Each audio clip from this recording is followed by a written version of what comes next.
Venezuela के बाद Iran पर हमले की तैयारी की जा रही है। अब देखिए जरा ये खबर, ईरान पर हमले की तैयारी। तमाम एक्सपर्ट्स ये कह रहे हैं कि next in the line is Iran.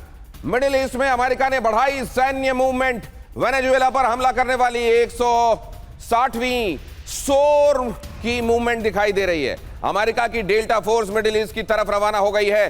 America की special operation aviation regiment Iraq की तरफ बढ़ी। मतलब क्या कोमोडोर काले, ये अमेरिका सारे फ्रंट एक साथ ओपन करेगा क्या? एक एक्टिवेशन जो है केवल सिग्नलिंग के लिए है। देखिए, पहले भी हमारी इस पर डिस्कशन हो चुका है कि ईरान जो है वो डेफिनेटली एक प्रॉब्लम एरिया है यूएस और इजराइल के लिए, और वो उसको टैकल करेंगे। परंतु ईरान एक अलग मसला है। ईरान में अभी इंटरनल डिसेंशन वगैरह चल रहा है, तो मे बी जो सोर का एम है वो एक लिमिटेड एम है, और उसके लिए उसको और एक तरह से ना सपोर्ट दिखाने के लिए जो है सोर की मूवमेंट उस तरफ करी गई है। बिकॉज अमेरिका इस समय ईरान के इंटरनल में क्या कर रहा है ये किसी को पता नहीं है, परंतु अमेरिका को जानते हुए आप श्योर हो सकते हैं कि डेफिनेटली कुछ ना कुछ अंदर से वहां कुछ हो रहा है अंदर। और वेनेजुएला के बाद ईरान की घेराबंदी कर रहा है अमेरिका। हॉर्मुज स्ट्रेट में लगातार तीसरे दिन अमेरिकी मूवमेंट देखी गई है। हॉर्मुज स्ट्रेट में MQ-4C सर्विलांस ड्रोन की उड़ान, 2 P-8A पोसाइडन की हॉर्मुज स्ट्रेट में पेट्रोलिंग। अब जरा ये भी देख लीजिए, ईरान की घेराबंदी कर रहा है अमेरिका। ईरान की घेराबंदी हो रही है और अमेरिका अभी अभी ये ऑपरेशन वेनेजुएला में करके हटा है और ईरान के संदर्भ में उसने अपने हैंडवर्स बढ़ा दिए हैं। हॉर्मुज स्ट्रेट में लगातार तीसरे दिन अमेरिकी सैन्य मूवमेंट हुई है। हॉर्मुज स्ट्रेट में P-8A पोसाइडन, यहां सर्विलांस विमान की पेट्रोलिंग भी होती हुई नजर आई है। MQ-4C सर्विलांस ड्रोन पूरे हॉर्मुज स्ट्रेट में जासूसी कर रहा है। ये देखिए, ये है स्ट्रेट ऑफ हॉर्मुज, ये है हॉर्मुज का जलडमरू, और यहां पर आपको यहां अमेरिकी विमानों का उड़ना, उनकी पेट्रोलिंग, ये क्या बता रहा है? ईरान के तेल निर्यात का सबसे अहम रूट है ये जगह। यहीं से होकर ईरान का तेल बाकी की दुनिया में भेजा जाता है, और यहां पर ये पेट्रोलिंग क्या दिखाई दे रही है? और यहां भी वही तेल, वेनेजुएला में भी वही तेल, ईरान में भी वही तेल। हवाला वहां किस बात का? वहां पर मादुरो की तानाशाही का और ड्रग कार्टेल का हवाला। यहां किस बात का हवाला? यहां पर भी यह कहना कि यहां के जो लोग हैं उनके ऊपर अत्याचार हो रहा है और खमेनाई को हम हटा देंगे। दुनिया के करीब 25% तेल और LNG एक्सपोर्ट का यह रास्ता है। हॉर्मुज स्ट्रेट से सऊदी अरब, UAE के तेल निर्यात को कंट्रोल करता है ईरान। यहां भी क्या वही मामला है? क्या असल में वही है? अमेरिका को संसाधनों की, ऊर्जा स्रोतों की जरूरत है और इसीलिए किया जा रहा है क्या? ईरान पर नए हमलों की तैयारी में अमेरिका। अगली खबर, ट्रंप ने स्पेशल फोर्सेस की तैनाती का दिया आदेश, रिपोर्ट बता रही है।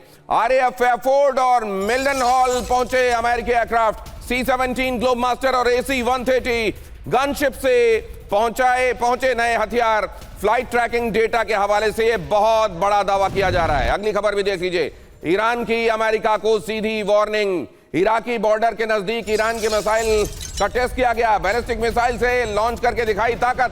3000 बैलिस्टिक मिसाइलें तैयार कर रहा है ईरान। रिपोर्ट बता रही है 3000 और मिसाइलें तैयार करने में ईरान लगा हुआ है।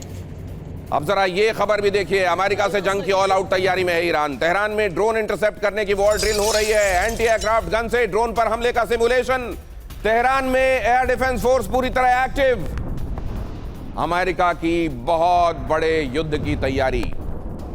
अमेरिकी KC-135 एयर रिफ्यूलिंग एयरक्राफ्ट ने की war exercise. C-17A globe master के साथ एयर रिफ्यूलिंग एक्सरसाइज। अमेरिका के नाइट स्टॉकर्स रेजिमेंट की बड़ी तैयारी पिछली बार ईरान पर हमले से पहले भी हुई थी, ऐसी ही वॉर ड्रिल। तो ये सब क्या इशारे हैं दीपक सर?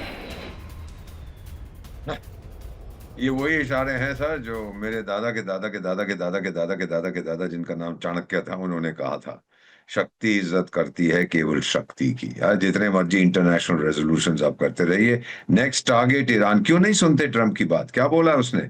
जेनजी निकल आया सड़कों पे ईरान के, महंगाई बहुत है, एम्प्लॉयमेंट नहीं है, और बाजारी निकल आए हैं दुकानदार जो ईरान की बैकबोन है, आ गए हैं सड़क पे। और ये खमेनेई साहब क्या बोलते हैं अपनी फोर्सेस से? वही रेवोल्यूशनरी गार्ड, मार दो इन प्रदर्शनकारियों को। और ट्रम्प क्या बोला? अगर अपने लोगों पर अत्याचार करोगे, 2005 UN resolution, responsibility to protect, मैं आ रहा हूं। वो जा रहा है साहब, आप देखेंगे 7 दिन के अंदर ईरान पर हमला होगा। खमेनी साहब का कोई पता नहीं कहां जा रहा है। बड़ी बात ईरान इज इन फॉर दीपक वोरा। 7 दिन के भीतर ईरान पर एक बड़ा हमला होते हुए आप देखेंगे। अब इधर देखिए, ग्रीनलैंड को लेकर भी ट्रम्प धमका रहे हैं। ग्रीनलैंड पर कब्जे की तैयारी में ट्रम्प। ग्रीनलैंड पर ट्रंप ने 20 दिनों का अल्टीमेटम दिया राष्ट्रीय सुरक्षा के लिए। हमें ग्रीनलैंड की जरूरत, ट्रंप ने कहा। रूसी और चीनी जहाजों से घिरा हुआ है ग्रीनलैंड। इस समय दुनिया का शायद ही कोई हिस्सा है जो अमेरिका का, डोनाल्ड ट्रंप का ताप नहीं सह रहा है, प्रत्यक्ष या परोक्ष। और उधर डेनमार्क के पीएम ने डोनाल्ड ट्रंप को धमकी दी, ग्रीनलैंड पर कब्जा नहीं कर सकता अमेरिका, ग्रीनलैंड पर धमकी देना बंद कर दे अमेरिका, ग्रीनलैंड पर अमेरिका का कोई हक नहीं।